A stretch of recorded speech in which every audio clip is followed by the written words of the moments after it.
Answer చూపిస్తుంది. However మీకు dowry prohibition act తీసేసినప్పటికీ కూడాను కొంచెం అది తక్కువ సెక్షన్స్ ఉంటుంది. ఐ థింక్ 10 లోపో 12 సెక్షన్స్ లోపే ఉంటుంది. జస్ట్ ఒకసారి చదువుకోండి, ఇబ్బంది ఏం లేదు. ఎందుకంటే 498 కానీ ఇట్లా రాయడానికి అవకాశం ఉంటుంది. నాకు తెలిసి ఇప్పుడు మురళి గారు, ఇప్పుడు వీళ్ళకి ఓల్డ్ సిలబస్సే కదా, మీరు రేపు జూలై 1 నుంచి వచ్చే యాక్ట్ మీద అయితే కాదు కదా ఎగ్జామ్? ఏది మెయిన్స్ ఎగ్జామ్ అంతే, సిలబస్ అదే ఓల్డ్ యాక్ట్స్ మీదే ఉంటుంది. సో హవెవర్ కొంచెము మీరు ఎక్విప్ అయి ఉంటే కొత్త యాక్టులతో కూడా కన్ఫ్యూజ్ కాకుండా చదవగలిగిన వాళ్ళు జస్ట్ సెక్షన్స్ చేంజ్ అయినాయి కాబట్టి ఆ రెండు కూడా అవకాశం ఉంటే కన్ఫ్యూజ్ చేయరనే అనుకుంటున్నాను. ఎందుకంటే ఎగ్జామ్ పేపర్ ఎలా అడుగుతారు అనేది కూడా చెప్పలేము. సిలబస్ రూల్స్ అయితే చేంజ్ అయ్యారు కానీ బట్ మీరు ఏపీపీకి అయితే మాత్రం కొత్త సిలబస్తోనే రాబోతుంది నోటిఫికేషన్.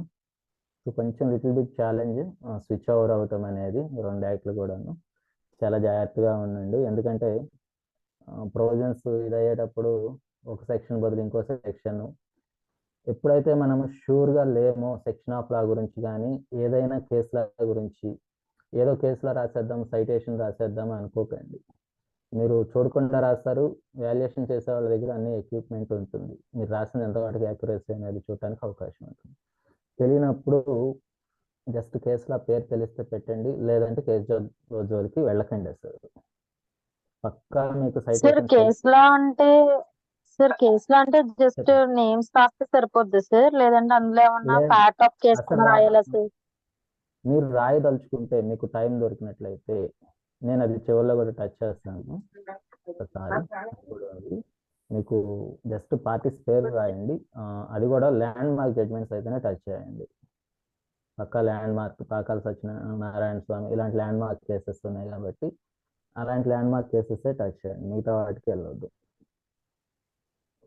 ఇంకొకటి లాస్ట్లీ కనెక్టింగ్ ప్రొవిజన్స్ గురించి 164 CrPC confessional statement of the accused and statements of the victim, సిఆర్పిసిలో మనకి మ్యాక్సిమం ఇదే క్వశ్చన్ అడిగినట్లయితే కనెక్టింగ్ ప్రొవిజన్స్ ఎవరైనా బాగా ప్రిపేర్ అయ్యారా? మెయిన్స్ కాన్ఫిడెంట్గా ఉన్నవాళ్ళు కనెక్టింగ్ ప్రొవిజన్స్ చెప్పండి నాకు. టోటల్ 164 సిఆర్పిసి అవసరం లేదు, ఏమేమి మెయిన్గా రాస్తారు కనెక్టింగ్ ప్రొవిజన్స్ మెయిన్స్లో? 160 కన్ఫెషనల్ స్టేట్మెంట్ అడిగితే కనుక 281 సిఆర్పిసి. ఇంకా అండి రూల్ 32 రాస్తాం. Rules of practice, criminal rules of practice. Okay. ఇంకా ఎవిడెన్స్ యాక్ట్ కన్ఫెషన్ అంటే ఏంటో చెప్తాను సార్.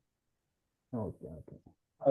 24 to 30 అసలు 164 సెక్షన్ గురించి రిఫరెన్స్ మొత్తం సిఆర్పిసిలో ఎన్ని చోట్ల వచ్చిందో ఒక్క అవకాశం ఉంటే చూడండి. మొత్తము ఆ 164 అనే సెక్షన్ అంటే టోటల్గా డిఫైన్ చేయటం కానీ రిఫర్ ఉండటం కానీ టోటల్గా సెక్షన్ 154లో వస్తుంది. అబౌట్ 164 అంటే 164 స్టేట్మెంట్ రికార్డ్ చేయాలి విక్టిమ్ది అనేసి 154లో. అలాగే సెక్షన్ 163 సిఆర్పిసిలో వస్తుంది అబౌట్ రిఫరెన్స్ 164. 207, 208 సిఆర్పిసిలో వస్తుంది ఫర్నిషింగ్ కాపీస్లో కూడా 164 స్టేట్మెంట్ కాపీస్ ఫర్నిష్ చేయాలి అక్యూజ్డ్కి అనేది ట్రయల్ స్టేజ్లో. అలాగే 281 మీరు ఆల్రెడీ చెప్పారు. అలాగే 308, 463 సిఆర్పిసి. అంటే మనం ఎంత వేరియేషన్ పక్కా కాంపిటేటివ్ ఎగ్జామ్లో ఉన్న పక్క క్యాండిడేట్కి మనకి ఏంటి వేరియేషన్, వీటి వల్ల రాయటం ఏంటంటే క్యాండిడేట్కి ఒక కాంప్రహెన్సివ్ ఐడియా ఉంది టోటల్గా యాక్ట్ గురించి, ఇతను కంప్లీట్గా చదివాడు, ఇతనికి ఒక అవగాహన ఉంది అని అనిపించడానికి అవకాశం ఉంది. చెప్పినట్టుగా evidence act section 24 to 30, rules of ప్రాక్టీస్లో నాట్ ఓన్లీ 32, 31 కూడాను. ఇలా మొత్తం కూడా సెక్షన్ 164 గురించి ఇవి పెద్ద ఇంపార్టెన్స్ రాయాలా లేదా అనేది కాదు, టైం ఉంటే రాస్తే మీకు వేరియేషన్ వస్తుంది. జస్ట్ మిగతా వాళ్ళకి మనకి కొంచెం ఎక్కడ అందరూ రాస్తారు 164, 281 రాస్తారు, 32 రాస్తారు, ఎవిడెన్స్ యాక్ట్ 24, 30 ఇవన్నీ రాస్తారు. కానీ కాపీస్ ఫర్నిష్ చేయాలి. ఈవెన్ ఎఫ్ఐఆర్ స్టేజ్లో కూడా 164 స్టేట్మెంట్కి ఎలా చేయాలి విక్టిమ్ స్టేట్మెంట్ అనే దాని గురించి రిఫర్ చేసినట్లయితే లిటిల్ బిట్ మన పేపర్ కొంచెం వేరియేషన్గా కొంచెం అడ్వాన్స్డ్గా కనిపించడానికి అవకాశం ఉంటుంది, ఆ ప్రయత్నించడానికి. ఇంకొకటి, ఎప్పుడన్నా మనకు బోర్ కొడుతూ ఉంటుంది ప్రిపేర్ అయ్యేటప్పుడు 24 hours మన టైమింగ్స్ ప్రిపేర్ అవటం కానీ వీటన్నిటికీ కూడా. మేము ఫాలో అయింది ఫన్నీ ప్రిపరేషన్. అంటే సరదాగా ప్రిపేర్ అయ్యేవాళ్ళం, ఒక ఇద్దరు ముగ్గురు ఉండేసి. ఎలా అంటే ఇప్పుడు సపోజ్ అసలు టోటల్ డెత్ పనిష్మెంట్స్ ఎన్ని సెక్షన్స్ ఉన్నాయండి ఐపీసీ, ఎవరైనా చెప్పగలరా?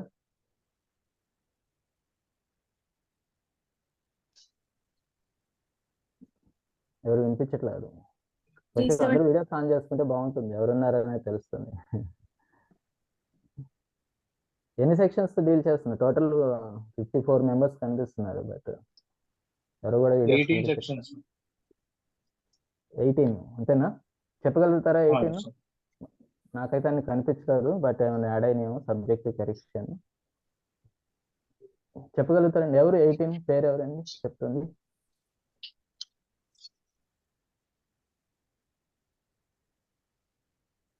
Yes, sir. కనిపించట్లేదు ఎవరు? సందీప్ గారా? Yes, sir. Okay okay okay. Total 18 sections ఏమైనా రిఫర్ చేయగలుగుతారా? ఓకే సార్, చెప్తాను సార్. సెక్షన్ నెంబర్ చెప్పండి నాకు, కంటెంట్ స్టార్ట్ లేదు. Okay sir. చూసైనా పర్లేదు, చూసైనా చెప్పండి. సార్ 121. గూగుల్ మాత్రం చేయొద్దండి, లేదు సార్, గూగుల్ మాత్రం చేయకండి. లేదు sir. 121, 118, 120B, 132, 194, 195A, 302, 305, 307, 364A, 376, 376AB, 376BB, 376E, 396 అంతే సార్. ఓకే, దాంతో పాటు 195A కూడా వస్తుంది. ఓకే అండి. Yes, sir. ఎందుకు ప్రిపేర్ అయ్యారు ఇలా? ఇది నార్మల్ గా కూర్చొని ఫ్రెండ్స్ తో మాట్లాడుతూ ఒకసారి డివైడ్ చేసుకుందాం, ఈ 5 Okay. పనిష్మెంట్స్ లో ఏ పనిష్మెంట్స్ కి ఇదే ఎన్నెన్ని ఫన్నీ ప్రిపరేషన్ వస్తాయో. అండి. ఇలా ఫన్నీ ప్రిపరేషన్ మేము చాలా చేసేవాళ్ళము. బోర్ కొట్టినప్పుడల్లా కూడా ఇలా ఫ్రెండ్స్ తో డిస్కస్ చేస్తూ మేము ఇంకా డెప్త్ గా ఎలా వెళ్ళేవాళ్ళం అంటే, ఎవిడెన్స్ యాక్ట్ లో మే ఎన్నిసార్లు వచ్చింది, షల్ ఎన్నిసార్లు వచ్చింది, నాట్ విత్ స్టాండింగ్ ఎన్నిసార్లు వచ్చింది, అసలు ఎవిడెన్స్ యాక్ట్ మొత్తము సెక్షన్స్ లో కూడా ఇలా రిసర్చ్ చేయడం వల్ల మనకి ఏమవుతుందంటే, ఈ కనెక్టివ్ ఉన్న ప్రొవిజన్స్ ఒక evidence act IPC CrPC connecting ఉన్న ఎవిడెన్స్ ని ఈజీగా మనం ఐడెంటిఫై చేయడానికి అవకాశం ఉంది. ప్రిలిమ్స్ లో చాలా అంటే చాలా ఉపయోగం. ఒక్క మార్కు కూడా పోకుండా 100 స్కోర్ చేయడానికి ఈ వే ఆఫ్ ప్రిపరేషన్ అనేది ఖచ్చితంగా ఉపయోగం ఉంది. డ్యామ్ షూర్ నేను చెప్పగలను, ఈ విధంగా ప్రిపేర్ అయితే కనుక ఈవెన్ వాలంటరీలు ఎన్నిసార్లు వచ్చింది, ఇంటెన్షన్ అనే పదం ఐపీసీలో ఎన్నిసార్లు వచ్చింది, చెప్పే వాళ్ళకి కొంచెం ఫన్నీగా, అందుకే ఇది ఫన్నీ లెర్నింగ్. ఇలాగే ప్రిపేర్ అయ్యేవాళ్ళం ఒక ఇద్దరు ముగ్గురు కూర్చొని. అవకాశం ఉంటే మిగతా వాళ్ళు కూడా ట్రై చేసేయండి. కాబట్టి అలా ప్రిపేర్ అయినట్లయితే మీకు చాలా హ్యాపీగా మీకు ఎగ్జామ్ హాల్లో మీరు కష్టపడకుండానే ఈజీగా ఆన్సర్ చేయగలుగుతారు ప్రిలిమ్స్లో. ఎంత హాఫ్ అన్ అవర్ 1 అవర్లో ఎగ్జామ్ కంప్లీట్ చేసేస్తారు, అంత కాన్ఫిడెంట్గా కనుక అంటే. ఈవెన్ మెయిన్స్లో కూడా అలాగే ఉపయోగపడుతుంది. నెక్స్ట్ మెయిన్స్కి ఇంకా సార్ ఇప్పుడు ఇంటర్లింక్ చేసి రాయమంటున్నారు కదా సార్ మెయిన్స్ కి, అంటే అది సెల్ఫ్ ప్రిపరేషన్ నోట్స్ అనేది ఉండాలా సార్, లేదంటే ఏమైనా మెటీరియల్ లా కూడా దొరుకుతుందా sir?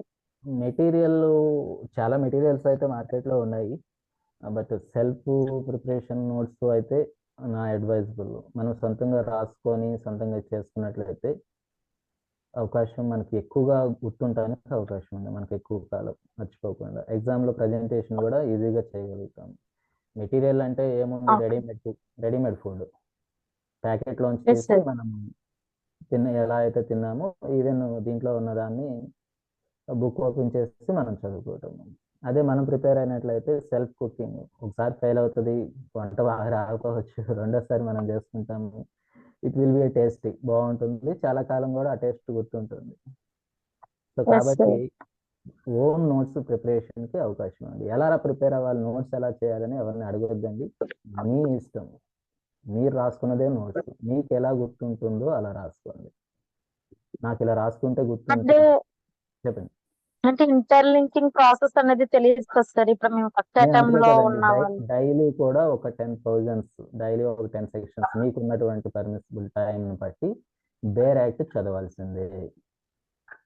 Bear act okay sir. పాటు రీడింగ్ మనకి యూనివర్సిటీలో కనుక పీజీ చేసేటప్పుడు అయితే రీడింగ్ అవర్ అని ఉంటుంది. హౌ టు రీడ్ అనేది 1 అవర్ ఓన్లీ రీడర్ వచ్చి చదివేసి వెళ్ళిపోతారు. సో అలాగే మీరు కూడా ఒక 1 అవర్ ఒక యాక్ట్ తీసుకొని కంపల్సరీ ఒక 10 సెక్షన్లు ఉంటే ఆ 10 సెక్షన్లు చదవండి. అర్థం అవుతుందా లేదా పక్కన పెట్టేసేయండి. అసలు ఏముంది అనేది మీకు ఒక అవగాహన వస్తుంది. అది ఎలా అంటే సబ్ కాన్షియస్ మైండ్లోకి అనేది మీరు తెలియకుండానే వెళ్ళిపోతుంది. రేపు పొద్దున్న నిద్రలో లేపి అడిగినా కానీ ఇది పలానా సెక్షన్లో ఉంది కదా అనేది గుర్తొస్తుంది. మీరు ఎగ్జాక్ట్ చెప్పకపోయినప్పటికీ కూడాను మీ సబ్ కాన్షియస్ మైండ్లో అనేది అది అలా over a period of time మీరు రీడింగ్ చేస్తూ ఉంటే కనుక మీకు ఆటోమేటిక్గా వచ్చేస్తుంది. ఇంటర్లింకింగ్ ప్రొవిజన్స్ ఎలా కనెక్ట్ చేసుకోవాలనేది కూడాను ఒక్క రోజులో వచ్చేది కాదు. మనం చదువుతూ ఉంటే రోజుకు ఒక ప్రొవిజన్ కనెక్టెడ్ కనిపిస్తూ ఉంటాయి. సో అలా చేసుకుంటే సరిపోతుంది.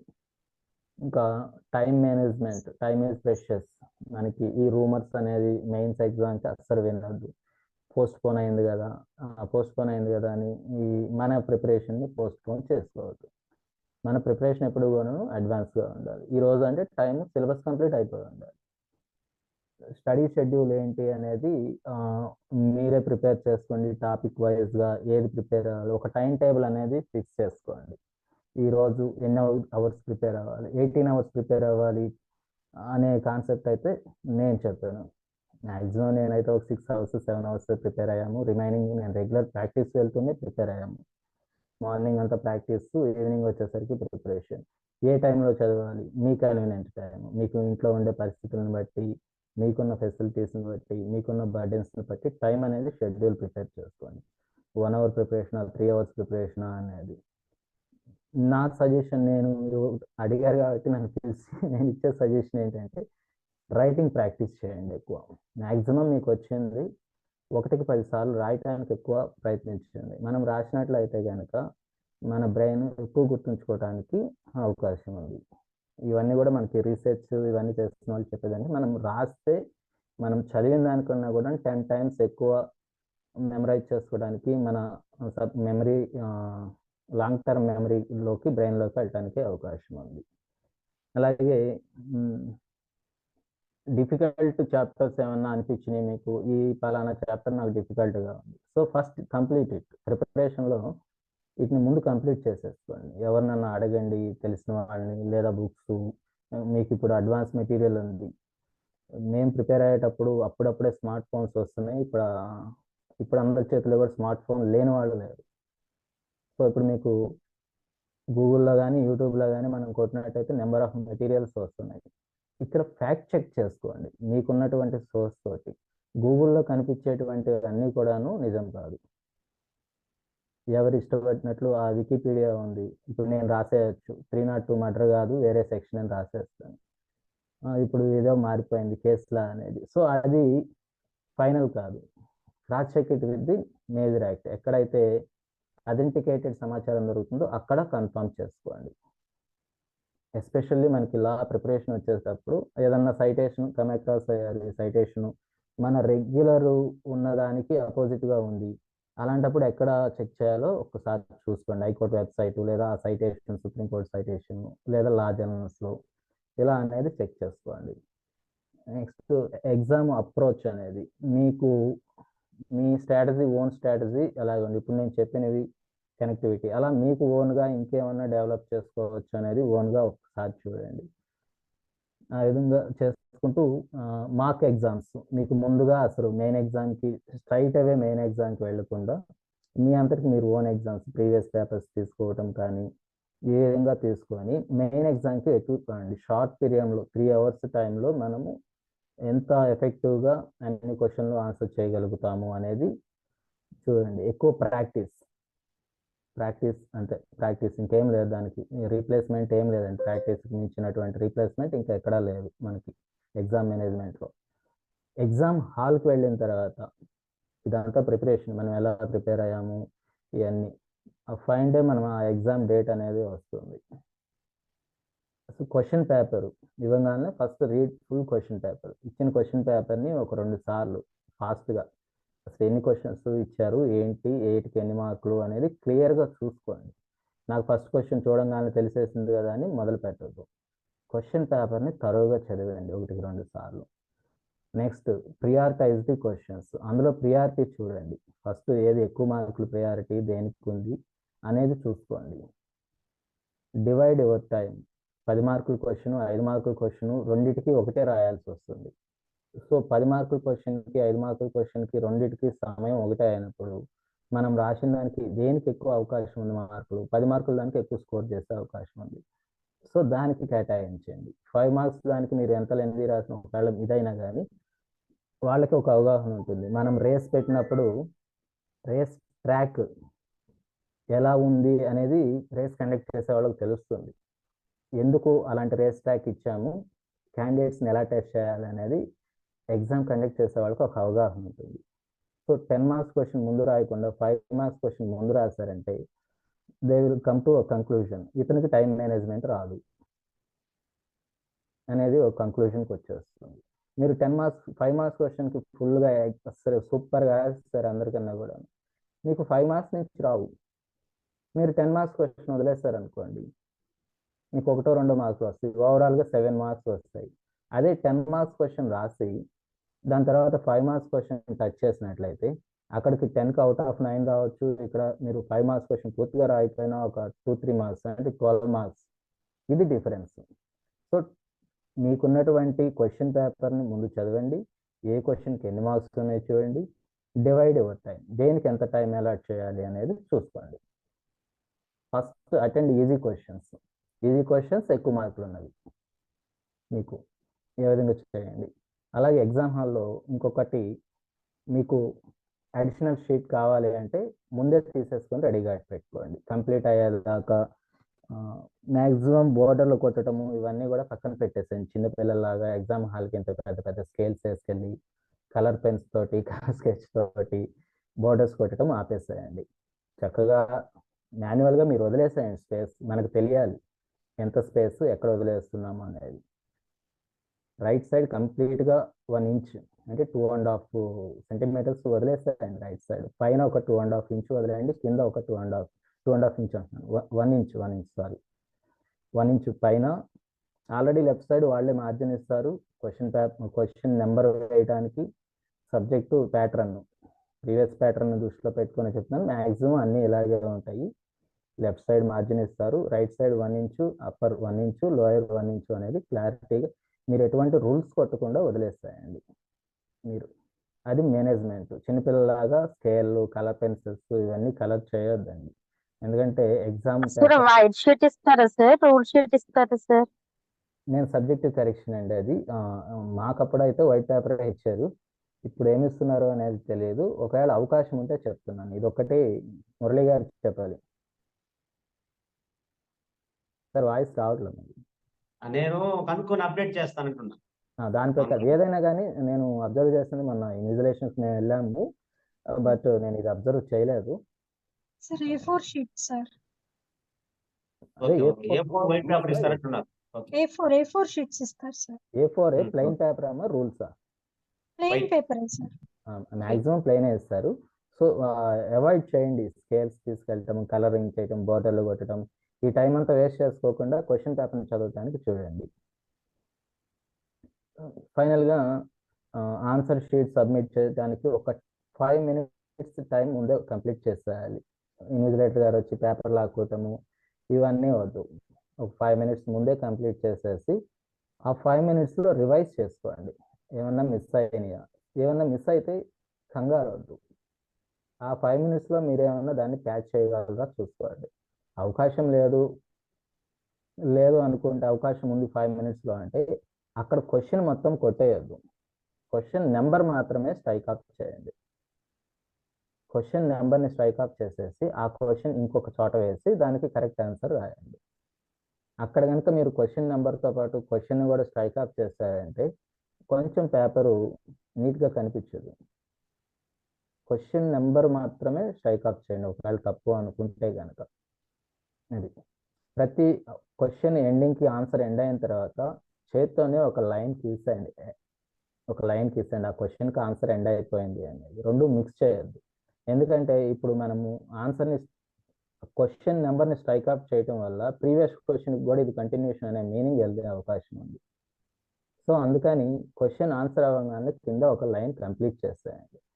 మనకి ఎండ్ సింబల్ తెలుసు కదండి, జస్ట్ ఒక చిన్న గీత ఇంటూ డాష్ పెడితే అక్కడ వరకు ఆ క్వశ్చన్కి ఆన్సర్ ఎండ్ అయిపోతుంది. సో అదొక్కటి ఫాలోఅప్ చేసుకోండి. ఏదన్నా తప్పు రాసినా కానీ కంగారు పడాల్సిన అవసరం లేదు.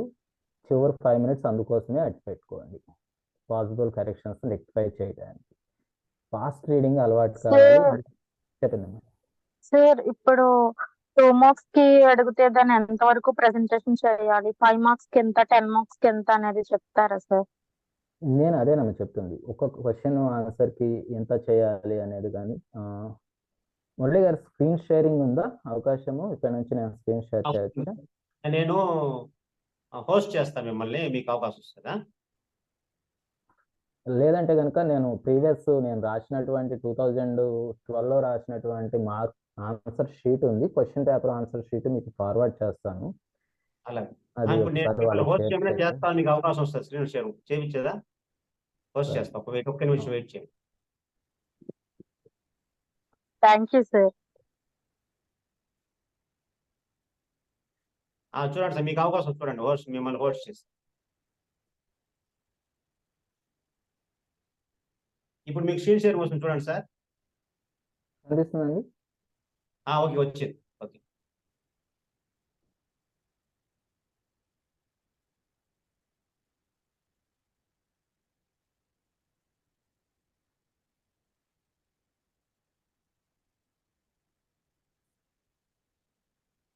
ఇది 11 years బ్యాక్ క్వశ్చన్ ఆన్సర్ కాబట్టి మీకు అంత లెజిబుల్ గా అనిపిస్తుందో లేదో. కనిపిస్తుందండి ఏమన్నా? కొంచెం బ్లర్గా ఉంది sir. 11 years back fade out అయిపోయింది స్కాన్ చేసేసరికి. ఇది ఫస్ట్ క్వశ్చన్ 2012 క్వశ్చన్ పేపర్లో వచ్చేసరికి ఇది.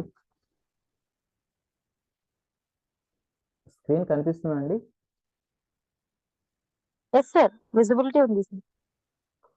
ఫస్ట్ క్వశ్చన్ క్రిమినల్లో ఇది 11 part A కింద 2A క్వశ్చన్.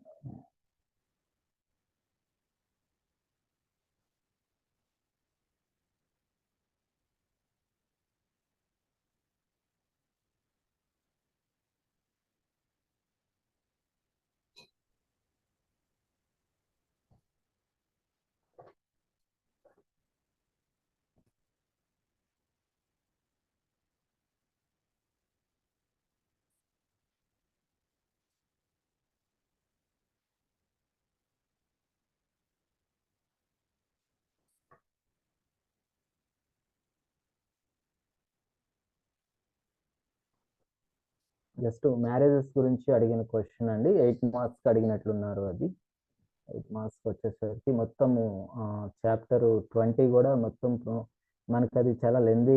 ఇది సార్ మనం ఎంతమందికి రాయాలి అనేది మనం ఎక్కడ కూడా 2 marks అడిగాడా 8 marks అడిగాడా కాదు, మనకి టైం మేనేజ్మెంట్ అనేది ఉంటుంది. ఒకసారి మీకు 2 marksకి లెందీ టోటల్ కన్ఫెషన్స్ గురించి 2 marks అడిగాడు అనుకుందాం, దాన్ని కవర్ చేయడానికి సేమ్ చాలా చిన్న క్వశ్చన్ని 8 marks అడిగే అవకాశం ఉంటుంది. మ్యాక్సిమం అదే టెక్నిక్, 100% అదే టెక్నిక్ ఉంటుంది.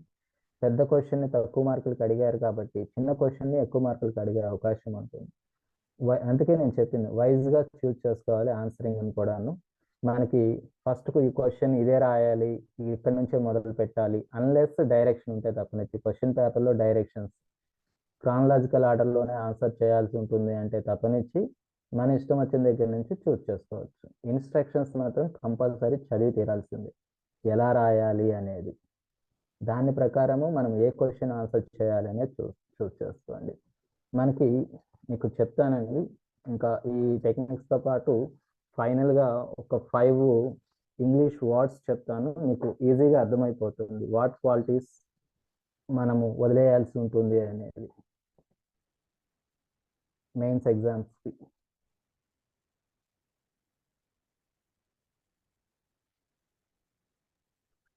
సార్ చెప్పండి హలో సార్. చెప్పండి, వినిపిస్తుంది, చెప్పండి. అంటే మన ఫార్మల్ లాంగ్వేజ్ లో రాయొచ్చా సార్, లేదంటే ఓన్లీ లా అక్కడికే వస్తున్నాను, టర్మినాలజీ, అదే ఇప్పుడు లీగల్ టర్మినాలజీ? అదే వస్తున్నాను, అదే చెప్తున్నాను, ఒక్క నిమిషం.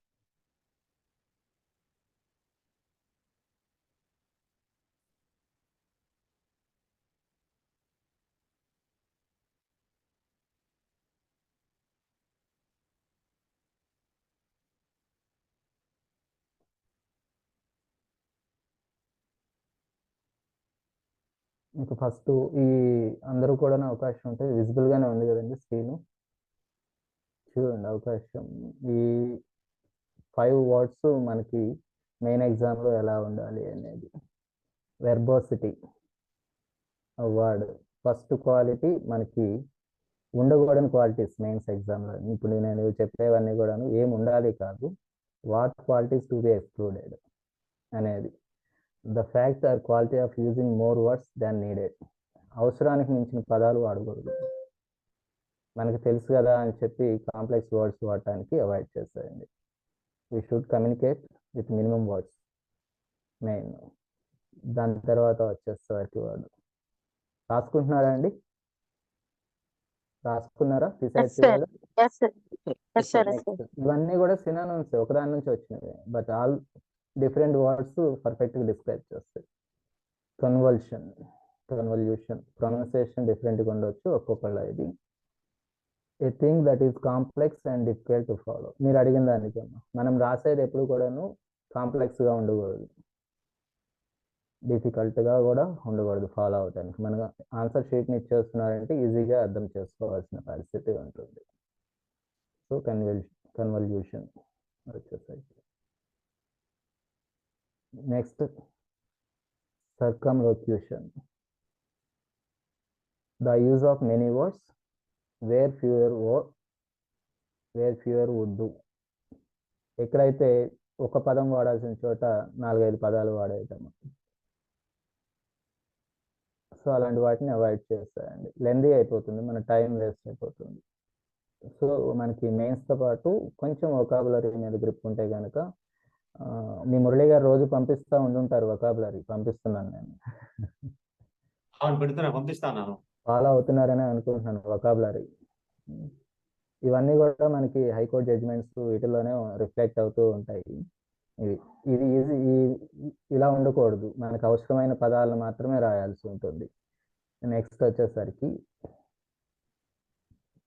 టోటాలజీ, the saying the same thing twice in a different words. మనము చెప్పిందే చెబుతాము, ఒకసారి ఒక పదంతో ఇంకోసారి ఇంకో పదంతో. నో యూస్, మనకి టైం వేస్ట్ తప్పితే ఉపయోగం ఏమి ఉండదు. So avoid repeating the words to convey. మనము లా ఎగ్జామ్స్లో ఎక్కువ చేస్తూ ఉంటాం, మీరు చేశారా లేదో, మేమైతే చేసాము, just to fill the paper. కానీ ఇక్కడ పేపర్ ఫిల్ చేయటం కాదు, హౌ ఎఫెక్టివ్లీ మనం పేపర్ ప్రజెంటేషన్ చేస్తాం అనేది important. Last but not least, last word freight.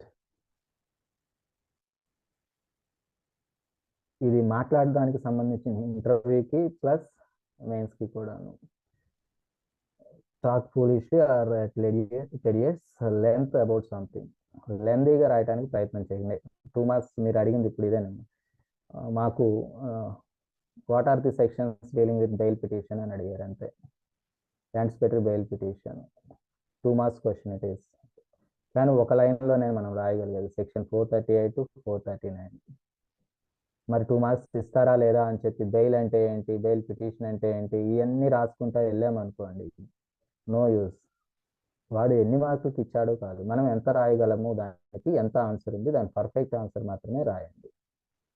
అన్ని లెందీ క్వశ్చన్స్ ఇచ్చారనుకోండి, మీ ఒక్కళ్ళకే లెందీ కాదు, అది అందరికీ లెందీనే.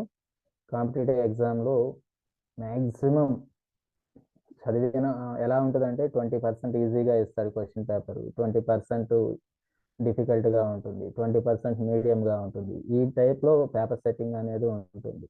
ఎందుకంటే టు ఫిల్టర్ ది కాంపిటీషన్, ఎవరైతే వస్తున్నారో వీళ్ళందరినీ ఫిల్టర్ చేయడానికి ఎగ్జామ్ పేపర్ని అలా సెట్ చేయగలుగుతారు. 40 మార్క్స్ అందరూ ఈజీగా గ్యాదర్ చేస్తారు, చదివిన వాళ్ళు, చదవని వాళ్ళు, ప్రిలిమ్స్లో కళ్ళు మూసుకొని ఒకే ఆప్షన్ పెట్టినా కానీ ఒక 30 మార్క్స్ అనేది రావటం జరుగుతుంది. సో కాబట్టి వేరియేషన్ అవ్వాలి అంటే వీ నీడ్ సంథింగ్ మోర్ మనకు. సో ఈ విధంగా ప్రిపేర్ అయినట్లయితే ప్రిలిమ్స్, ఇంటర్వ్యూకి ఇవన్నీ కూడాను ఇంటర్వ్యూ ఫేస్ చేయటం అనేది ఫస్ట్ నుంచి కూడాను మనం మాట్లాడటం, అక్కడ తెలుగులో చెప్పాలా ఇంగ్లీష్లో చెప్పాలా మీ ఇష్టము. ఇంటర్వ్యూయర్ ఎవరైతే ఉన్నారో వాళ్ళని రిక్వెస్ట్ చేసుకోవచ్చు, ఇంగ్లీష్లోనే మాట్లాడాలని ఏం లేదు, మీరు చేయగలిగితే ఇంగ్లీష్ నేను అంత కన్వర్జెంట్ కాదండి, నాకు అంత రాదు, నేను తెలుగులో అయితే పర్ఫెక్ట్గా చెప్పగలను అంటే ధైర్యంగా చెప్తే మీ ధైర్యానికి కూడా ఒక 2 మార్క్స్ పడతాయి. మనం ఎక్కడ కూడాను ఈ లాస్ట్ వర్డ్ ప్రైట్ అనేది ఏం చెప్తుంది అంటే మీకు రాకపోతే మానేయండి రాయటం, ఏదో ఒకటి రాయకండి అనేది సింపుల్గా దీని అర్థం. తెలియదు వదిలేస్తాయండి, ఆ క్వశ్చన్ వదిలేసి వేరే దానికి వెళ్ళిపోండి, తెలిసినంత మటుకే రాయండి, ఏదో ఒక ప్రయత్నం చేద్దాం అని మాత్రం చేసుకోకుండా ఉండండి. అది దానివల్ల ఏమవుతుందంటే తెలిసిన క్వశ్చన్ రాయడానికి టైం ఉండదు. సో అది కాబట్టి అందరూ చక్కగా అంటే ఉపయోగపడతాయి అని అనుకుంటున్నాను. మీకేమన్నా ఇంకా అదర్ డౌట్స్ ఉన్నట్లయితే అడిగితే కంక్లూడ్ చేద్దాము.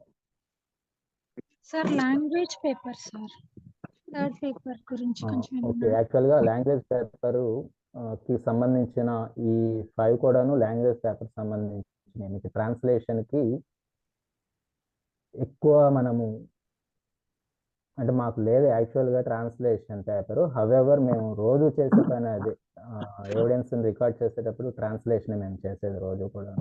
దానికోసం ఈ ట్రాన్స్లేషన్ పేపర్ అనేది ఇంట్రొడ్యూస్ చేయడం జరిగింది. మనకి ట్రాన్స్లేషన్ చేయాలి అంటే మీరు రెగ్యులర్గా జడ్జిమెంట్స్ చదవండి, ఎవరో ఒక లోకల్ కోర్టులో జడ్జిమెంట్స్ తీసుకోండి, ఎవరో కోర్టులో అన్ని ఇప్పుడు ఆన్లైన్ అప్లోడ్ అవుతున్నాయి.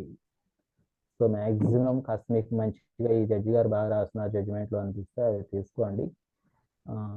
అవకాశం ఉంటే కోర్టు హాల్లో కూర్చోండి, జడ్జి గారు ఎవిడెన్స్ రికార్డ్ చేసేటప్పుడు ట్రాన్స్లేషన్ వినడానికి ప్రయత్నం చేయండి, మీకు ఈజీగా వచ్చేస్తుంది, అంత డిఫికల్ట్ అయితే కాదు. సార్ షార్ట్కట్స్ అయితే చెప్పండి. సార్ నేను అంటే 2-3 చూసాను సార్, లైక్ వీళ్ళు జేసీసీకి ప్రిపేర్ అయ్యారు, ప్రిపేర్ అయ్యి జాబ్ కూడా దొరికింది, but they left the job with in 2 years. అంతా ఉంటుందా సార్, అంత ఒత్తిడి ఉంటుందా ఇదిలో? అది మానేసి మళ్ళీ అడ్వకసీ ప్రాక్టీస్ చేస్తున్నాను నేను. I came across 4 to 5 people. Actually ఒక 2 years బ్యాక్ నేను కూడా రిజైన్ చేసి బట్ వెనక్కి తీసుకున్నాను. హైకోర్టు జడ్జి గారు చెప్తే లిటిల్ బిట్ చెప్పాను కదండి, joining judicial service is mortgaging our liberties. భయపెట్టాలని కాదు, మార్టిగేజింగ్ అవర్ లిబర్టీ. వింటున్నారు అనుకుంటాను జాగ్రత్తగా. It's not derogatory to the judiciary. ఎలా ఉంటుంది అంటే మనము డెడికేషన్గా ఉండాల్సి ఉంటుంది, ఇక్కడ డిసిప్లినరీగా ఉంటుంది. మీరు చూసిన వాళ్ళందరూ నాకు తెలిసి ప్రాక్టీస్ చేసి ఇక్కడికి వచ్చి సెలెక్ట్ అయిన వాళ్ళు అయి ఉంటారు. డైరెక్ట్ సెలెక్ట్ అయిన వాళ్ళు అండి, లేకపోతే ప్రాక్టీస్ నుంచి సెలెక్ట్ అయిన వాళ్ళు? ఒక ఇద్దరు అయితే డైరెక్ట్ సెలెక్ట్ అయ్యారు సార్, సెలెక్ట్ అయ్యాక 2 years చేశారు.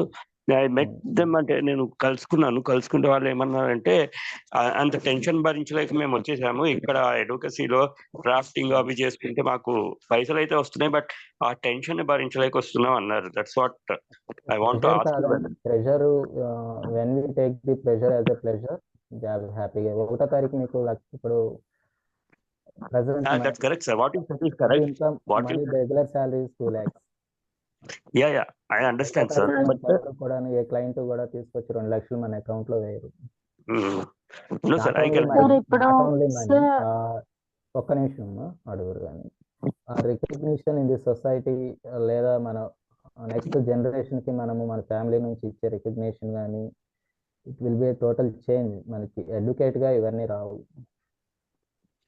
ప్రాక్టీస్ ఉంటుంది, ఒక రోజు పని చేసి ₹1,00,000 సంపాదించవచ్చు, లేదా పని చేయకుండా కూడా కొన్ని కేసులు వస్తుంటే మనం సాల్వ్ చేస్తుంటాము, ఈజీగా మనీ రావచ్చు over a period of time.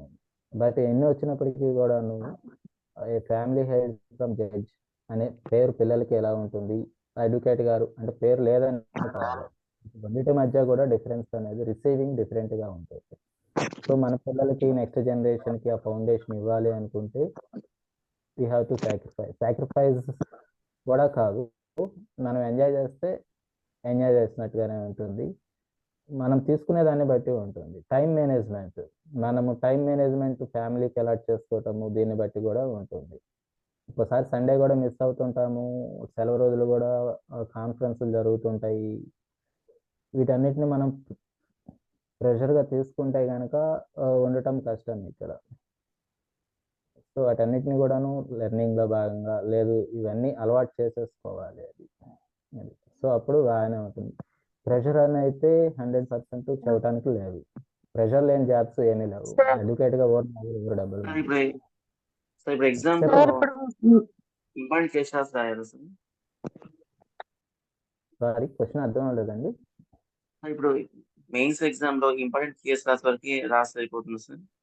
Case laws అదేనండి నేను చెప్తున్నాను. కేస్ లాస్ మీకు పర్ఫెక్ట్గా పూర్తిగా తెలిస్తేనే రాయండి. కేస్ లాస్ రాయాల్సిన అంత నెసిటీ లేదు, మీరు సెక్షన్ ఆఫ్ లా రాయగలిగితే చాలు.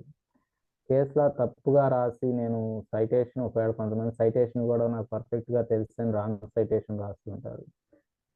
ఆన్లైన్లో అప్లై చేస్తే దాన్ని డెప్త్ వేరే కేసులా చూపిస్తుంది, మీరు మెన్షన్ చేసినటువంటి నేమ్స్ డిఫరెంట్గా ఉంటాయి.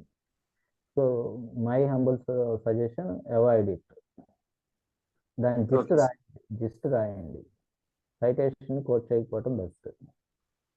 ఒక ఇలస్ట్రేషన్ రాయమంటారా సార్? తెలుసు పర్ఫెక్ట్గా 100% యువర్ కాన్ఫిడెంట్, అప్పుడు రాయండి. అదర్వైజ్ ఇలస్ట్రేషన్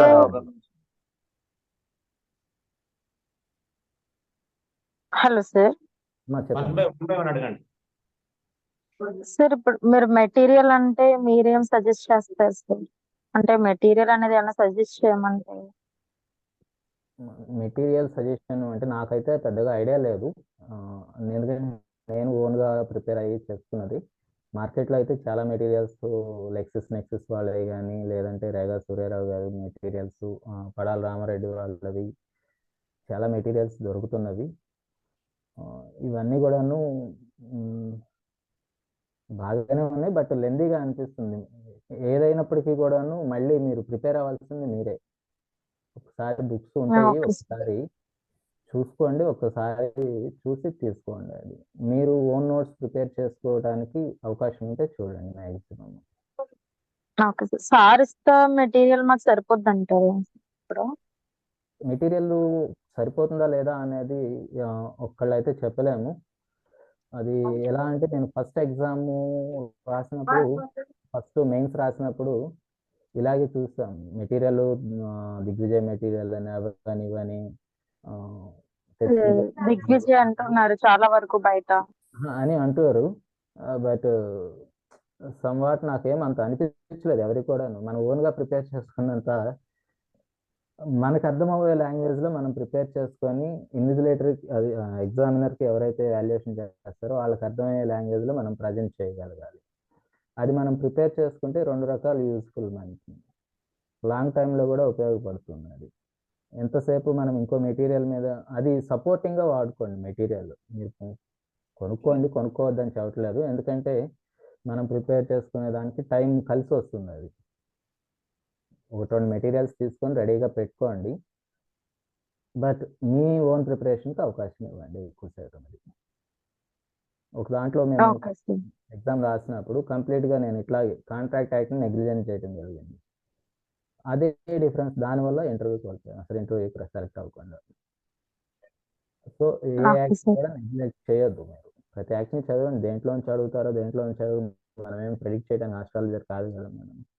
సో అన్ని యాక్ట్లు చదివండి, చివరి దాకా ఏముంది, ఈ యాక్ట్ ఏముంది, 6 సెక్షన్లు 4 సెక్షన్లు, ల్యాండ్ ఎంక్రోచ్మెంట్ యాక్ట్ కానీ ఇవన్నీ కూడాను చిన్న యాక్ట్ లాగా అనిపిస్తుంది. ఏముందో 1 గంట చదువుకోవచ్చు కాదు, ముందే చదివేస్తే ప్రిపేర్డ్గా ఉంటుంది. చెప్పలేము అందులోంచి ఎన్ని క్వశ్చన్స్ అడుగుతారో తెలియదు కదా, ఎన్ని అడుగుతారు అనేది. బీ ప్రిపేర్డ్గా ఉంటే మంచిది. అది ఇంకా ఇంకేమైనా క్వశ్చన్స్ మురళి గారు? సార్ ఇంకేమైనా డౌట్స్ ఏమైనా ఉంటే అడగండి. సార్ చిన్న డౌట్స్. హలో సార్ అడగండి. సార్ ఇప్పుడు చాలా మంది అంటే నాతో వచ్చేసి కొంతమంది ఏమన్నారంటే, ఇప్పుడు మీరు జేసీజేకి రాసేదానికన్నా 7 years ప్రాక్టీస్ చేసి డీజేకి రాస్తే మీకు స్కోప్ ఎక్కువ ఉంటుందని చెప్పారు సార్. దాని మీద మీరు ఏమన్నా కాస్త కామెంట్ చేస్తారు? మీకు ఎవరైనా హామీ ఇచ్చారండి డీజే సెలెక్ట్ చేస్తానని? అంటే అదే సార్, అంటే సెలక్షన్ చెప్పి ఏం చెప్పలేదు సార్. అంటే ఒకవేళ ఇన్ కేస్ అలా అదే నేను గనక చెప్తున్నాను. సెలెక్ట్ మీరు అయితే ప్రిపేర్ అవ్వండి. అది who will decide our destiny మనకి తెలియదు కదా. మీ టార్గెట్ ఏంటి? నేను అదే చెప్తున్నాను ఫస్ట్ బిగినింగ్ లో కూడాను. What is your target? Fix it first. మీరు ఏంటి, మీరు ఏం అవ్వాలనుకుంటున్నారు అనేది ఫిక్స్ చేసుకోండి. దాని ప్రకారం ప్రిపేర్ అవ్వండి. అంటే స్కోప్ మనకి దేనికి ఎలా, అంటే దేనికి బాగుంటది సార్? అంటే ఇలా బాగుంటుందా, లేదంటే డీజే, మనం డీజే వెళ్తే స్కోప్ బాగుంటుంది? అసలు అందులో డౌట్ ఏముందండి? డీజే ఇస్ ఆల్వేస్ హైరార్కీలో district judge is the second pillar. High court తర్వాత డిస్ట్రిక్ట్ జడ్జి గారే. ఇంకా ఓకే ఓకే సార్. అసలు అందులో సజెషన్ ఏం లేదండి. మీకు అవకాశం ఉండి నాకు ఫైనాన్షియల్గా ఇబ్బంది లేదు, ఈ 7 years 35 years వచ్చేదాకా నాకేం ఇబ్బంది. మీ ఏజ్ ఎంత అండి ఇప్పుడు? సత్య గారేనా అడిగింది? అవును సార్. వీడియో కూడా కనిపిస్తే బాగుంటుంది. అంటే బయట ఉన్నాను సార్ దాని గురించి.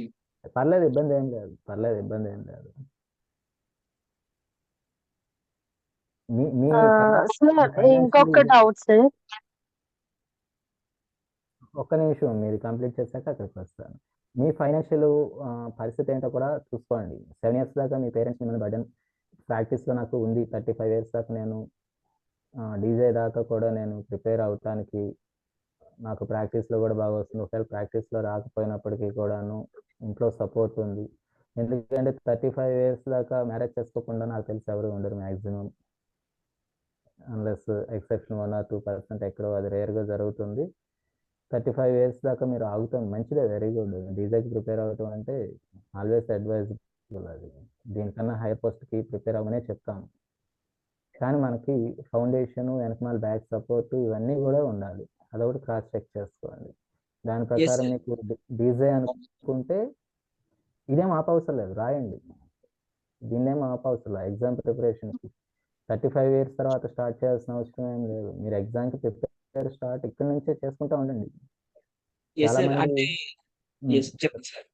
సార్ అంటే వాళ్ళు వచ్చేసి ఏమన్నారంటే, అంటే ఇప్పుడు డీజే కింద కనుక సెలెక్ట్ అయితే హైకోర్టు దాకా వెళ్ళే ఛాన్స్ ఉంటుంది. అదే కనుక జేసీజే కనుక వెళ్తే మీరు హైకోర్టు దాకా వెళ్ళరని చెప్పారు సార్. అలాగే అంటే వాళ్ళు చెప్పింది ఎంతవరకు నిజం సార్? అంటే ఇప్పుడు మన జేసీజేకి మనం సెలెక్ట్ అయితే హైకోర్టు దాకా వెళ్ళే ఛాన్స్ ఉంటుందా సార్? హైకోర్టు, సుప్రీంకోర్టు దాకా వెళ్ళే రెండింటికి ఛాన్స్ కూడా రెండు హైకోర్టు, సుప్రీంకోర్టు దాకా కొంచెం చాలా తక్కువ అండి. ఈవెన్ డీజేగా అయినా కూడా లెస్ ఛాన్సెస్.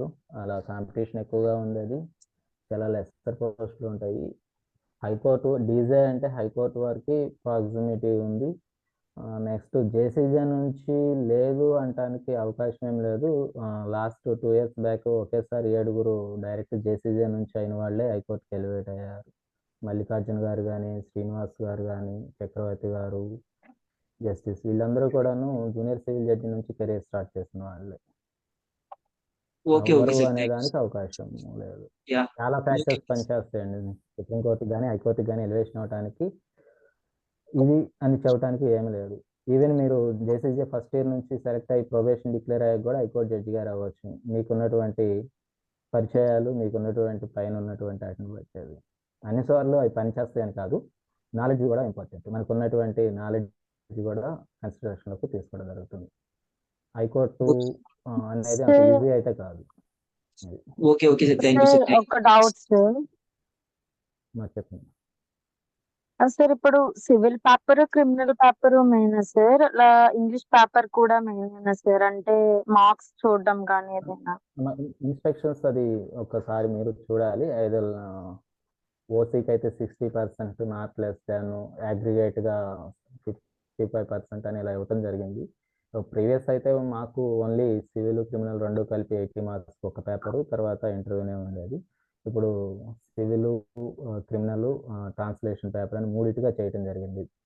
దాని తర్వాత ఇంటర్వ్యూ కూడా 50 marks. అది అగ్రిగేట్ అనేది ఒక్కసారి నోటిఫికేషన్ చూసి ఒక్కసారి మురళి గారి దగ్గర క్లారిఫికేషన్ చూడండి. నేనంతా చదవలేదు ఆ ఇన్స్ట్రక్షన్స్. ఏదో 60 marks అనేది ఓపెన్ కేటగిరీకి చూశాను. రిమైనింగ్ ఎస్సీ, ఎస్టీ, డిఫరెంట్ కేటగిరీస్లో 55%, అగ్రిగేట్గా 55, 50 ఎట్లా ఉంది. అది ఒక్కసారి మీరు ఇన్స్ట్రక్షన్స్ ఒక్కసారి పూర్తి చూడండి సబ్జెక్ట్.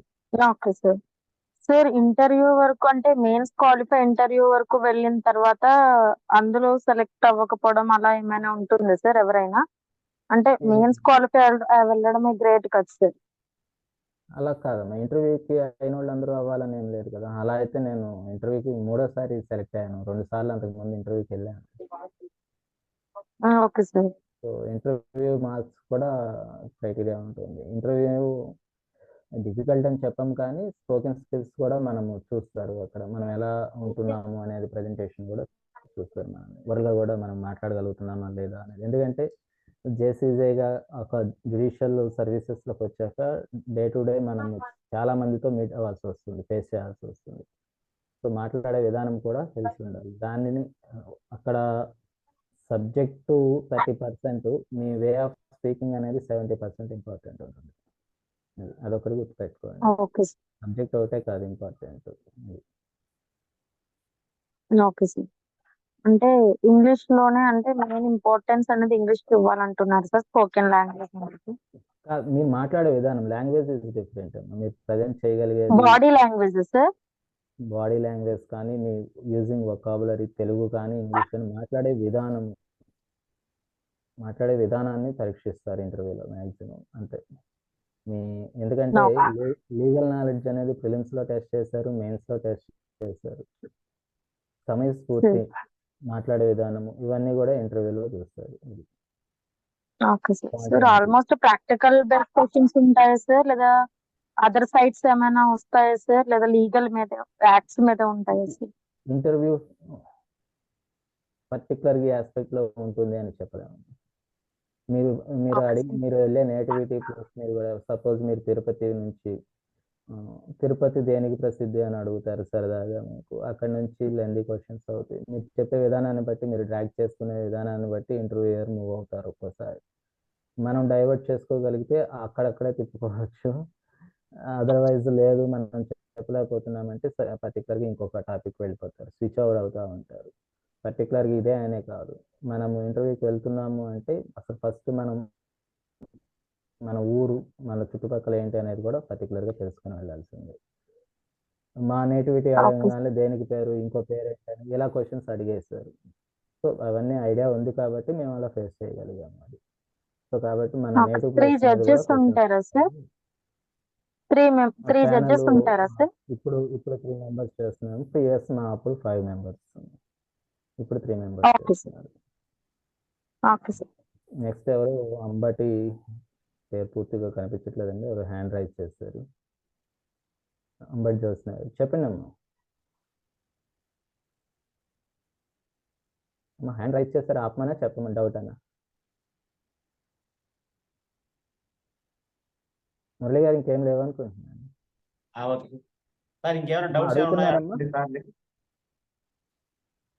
అన్మ్యూట్ చేయండి అమ్మా, మీరు అన్మ్యూట్ చేసి మాట్లాడండి, మీ వాయిస్ రావట్లేదు.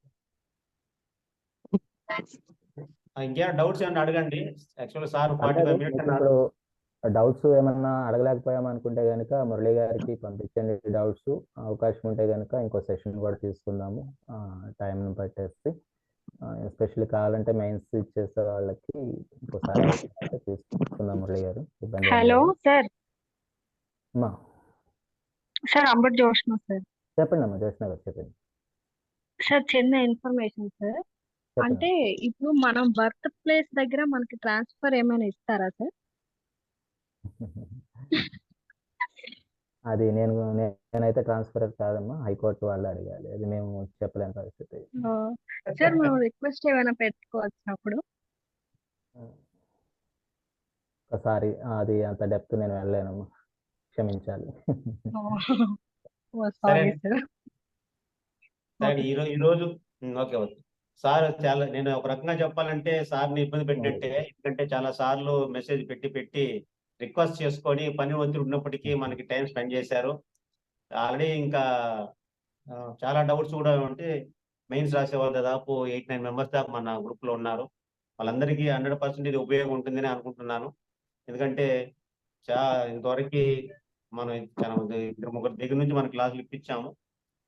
సార్ చెప్పడం అనేది ఏమంటే ప్రాక్టికల్ గా తను ఫేస్ చేసినటువంటి అనుభవాలు చెప్తే బాగుంటుందనే ఉద్దేశంతో నేను చాలా సార్లు రిక్వెస్ట్ చేసి మళ్ళీ కొంచెం ఇబ్బంది పెట్టినట్టే అనుకోవాలి. అటు అందరూ కూడా ఉపయోగం ఉంటుంది అనుకుంటున్నాను.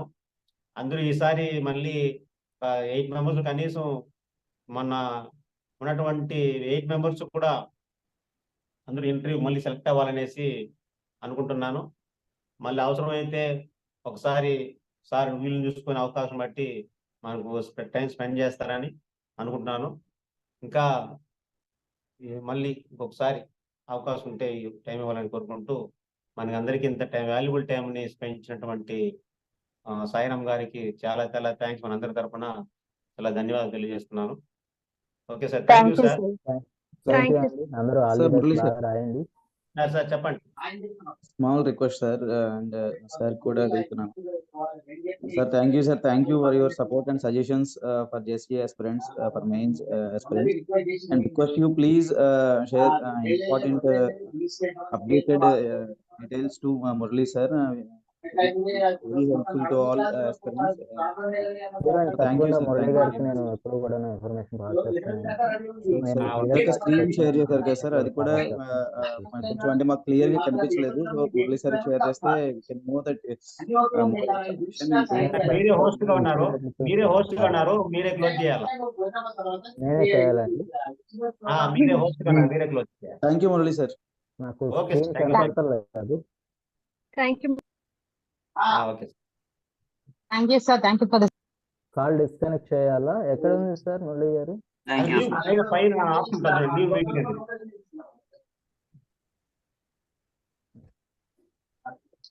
టాప్ పార్టిసిపెంట్స్ ఉంది, chat news, chat summary, apps